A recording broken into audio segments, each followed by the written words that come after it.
Hey guys and gals, Midnight Pals. Dave Young here with Stephen Semple. And Stephen whispered in my ear just now that today we're going to talk about Wolfman Jack, famous disc jockey, American disc jockey on a Mexican radio station. Can you do the howl? Can you do the howl, David? Not really. No. You're not even going to try, are you? He had a really interesting voice, Wolfman Jack, right? He was the first guy to do that with his voice. Kind of what made famous in American Graffiti.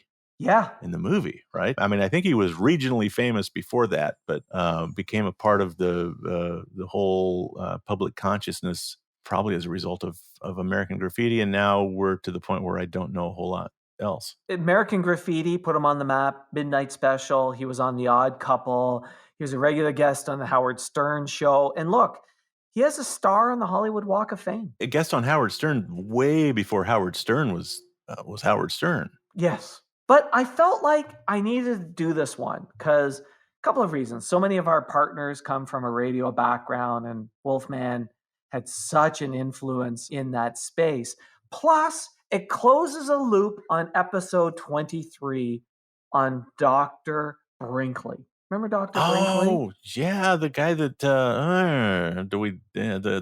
let people go back and listen to it to really get the punchline on it. But when we think about one of the things that happened with Dr. Brinkley was such a quack and such a thief that he was kicked off of radio stations in the United States. So he went south of the border into Mexico, built this radio tower that had such a strong frequency that he could blanket all the US and even into Canada. And guess what? That was the station that Wolfman Jack found himself on. Nice. So to me, it kind of closes this loop because this is the station where Wolfman Jack became famous and became an icon. And as we said, was in American Graffiti, Midnight Special, The Odd Couple, as a star on the Hollywood Walk of Fame, Lifetime Achievement Award from the National Broadcasters Association. He's in Broadcast Pioneers of Philadelphia Hall of Fame. Like the list goes on and on. He had a big influence in not only radio, but pop culture. Sure. When did he start on that station? When did he get a foothold? Basically 1960 when he got a foothold in that station. Now, his real name is Robert Weston Smith, and he was born on January 21st, 1938 in Brooklyn, New York. He was a son of a truck driver, and he had this passion for music and entertainment at a young age. Wolfman Jack's family later moved to Norfolk, Virginia, where he attended high school and got his start in radio. He started on air as Duddy Jules on a radio station, Newport News in Virginia in the 1950s. And one night, while playing music, he howled like a wolf, and a listener commented, "Sounds like you got a Wolfman in there," and it stuck. And he later added Jack to the name as a tribute to Jocko Henderson, an early influence of his. Wow. Okay. But he got into radio a bit by chance. In the 1950s, he's working as a gas station attendant in Virginia, and he would practice his DJ skills by talking to customers through the loudspeaker. Of course he did. And so somebody came across and said, "Hey, I'm in radio. You should be on radio." And so that's basically how he got his start in radio. And then in 1960, he got onto that big station, XERF-AM in Mexico, which is the huge one that was built by Dr. Brinkley that basically broadcasts all over the United States. And, believe it or not, the station had a reputation for pretty controversial programming. Well, think about its history, right? And the station had a reputation for playing music that was too risque for the US, no real surprise. And Wolfman Jack became really popular for his irreverent style and humor. And he did a lot of endorsements and advertisings. And, when we were growing up, everyone knew who Wolfman Jack was. Sure. Everyone knew. There are these just icons of radio that I feel like we'll never see another one like that because of the way not just that industry has gone, but it's almost impossible to get that big anymore. I don't know. I might even be speaking out of turn. I mean, there are guys like Joe Rogan who have a podcast listenership that's probably close to the size of Wolfman Jack's audience, but a little bit weirder to put your finger on. Yes. One of the things that's different about broadcast media when we had these icons and broadcast media. It's a little bit more also of a shared experience because you're listening at the same time. Like, it's really interesting.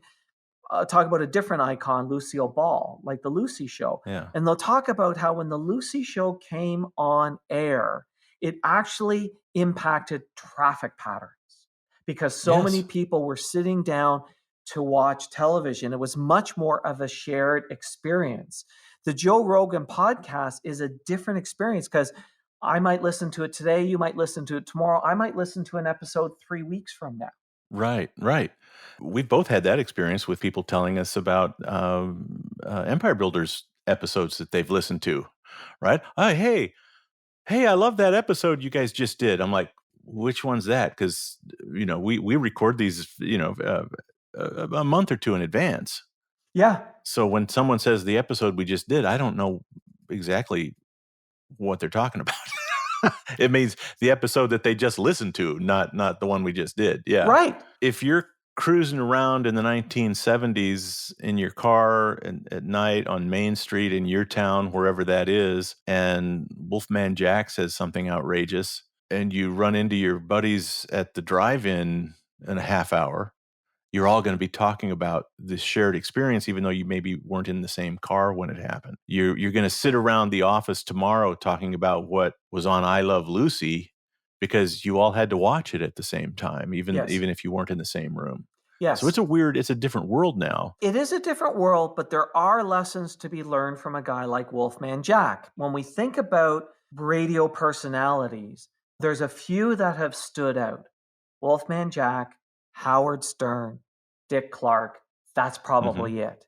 Now, what's interesting when you look at Howard Stern and Wolfman Jack, what made them stand out was, one could say, well, they're controversial and they're all this other stuff, but they had a character. Stay tuned. We're going to wrap up this story and tell you how to apply this lesson to your business right after this. Hey, Rick, how's it going? Okay, fine. That doesn't sound okay. Well, what is it? My business. What about it? You probably wouldn't understand. Hit me. Well, I love it. But my revenues have flatlined and I'm not growing anymore. Okay. Well, it's frustrating and depressing, and it was so much better when we were growing. Oh, I bet it was. And nothing I've tried has moved the needle. What about talking to Stephen? Stephen who? The guy that hosts this podcast. Really? You think he could help? I hear he runs a paid-for-performance marketing agency. I wonder how that works. Why don't you ask him? How? Book one of those free starter sessions on the podcast website. I don't know. You can't say you've tried everything if you don't try this. You're right. I might even learn something. I bet you do. Thanks, man. Let's go grab a bite. Yeah, sounds good. Right after you call Stephen. Okay. Book your starter session on this podcast's website. Just visit theempirebuilderspodcast.com and click on Get Started. Let's pick up our story where we left off, and trust me, you haven't missed a thing. Now, Wolfman Jack made this character, the Wolfman, and he created this style around it. But this is what made him stand out, was developing of a character and a persona that he then developed and pushed out into the world. Howard Stern has a character and a persona. And if you want to become famous, you kind of need to develop a character, and that character cannot be ordinary. It's not your neighbor next door. That's not the character. Yeah. The character actually has to be a little bit strange and weird. Yep. And that's true. When we're creating advertising campaigns, one of the things that we really work on is that whole idea of what is the character? And we develop, that whole character diamond and whatnot. And yeah, there's got to be something that is unusual about that character to make people connect with it. Even if it's just something that you find as part of the brand, part of the owner, and you just emphasize it. Yes. Because it's a little odd, right? It's almost like a caricature drawing. If you're drawing someone and they have a big nose, if you draw it like it's real and they have a big nose because they have a big nose, it's not emphasized. But if you draw it and the nose is huge, it becomes a caricature of them and in some ways instantly recognizable as them. Right. Even though it's a gross exaggeration of one or two features. And it's that gross exaggeration that makes it humorous and we connect with it. But it's interesting what you bring up, because in some ways, Wolfman Jack's character was manufactured, but in other ways it was authentic, because he was already in a radio station howling to the moon when somebody called in and said, sounds like there's a Wolfman there. He just got a hold of that and probably made it bigger and brighter, shined the heck out of that penny, right? Made it larger than life, but it was already there. He was already had that gravelly voice. He was already doing those things because he enjoyed doing them. He just probably leaned into it more. Yeah. Don't you wonder what he was like when he got home, kicked his shoes off, sat down? I doubt that he was Wolfman Jack at home. Well, here is a surprising fact about Wolfman Jack. He was also an ordained minister. In the 1970s, he became a licensed minister of the Universal Life Church, and he began performing weddings and other ceremonies for friends and family. But seemingly, he had quite a religious background and took the job as an ordained minister quite seriously. Very cool. Very cool. Big lesson here is be known for who you are, your authenticity, and your willingness to stand out. And if you want to be known, you have to be known for something. And if it's your character, it's about, as you said, it's about creating that caricature, over exaggerating something that's unusual, something that stands out that a person can then hang their hat on. You can't just be known, you have to be known for something. Absolutely. Well, cool. Glad to hear the story of the Wolfman. You know, as a teenage radio disc jockey myself, he was one of the guys that you knew who he was. Yep. Right. There's and I was in this isolated little town, but even I knew who Wolfman Jack was. Yeah, he was back a then. legend and an icon, and it helps us close the loop on Dr. Brinkley. Yeah, they didn't overlap, did they? He didn't. No. He didn't. No, No, not at all. Yeah, Not at all. Brinkley was gone by the time. Oh, Brinkley good. was gone, but Brinkley had built the station and kind of set the groundwork for doing controversial stuff. Yeah, who knows what kind of medical procedures a guy named Wolfman would have been recommending.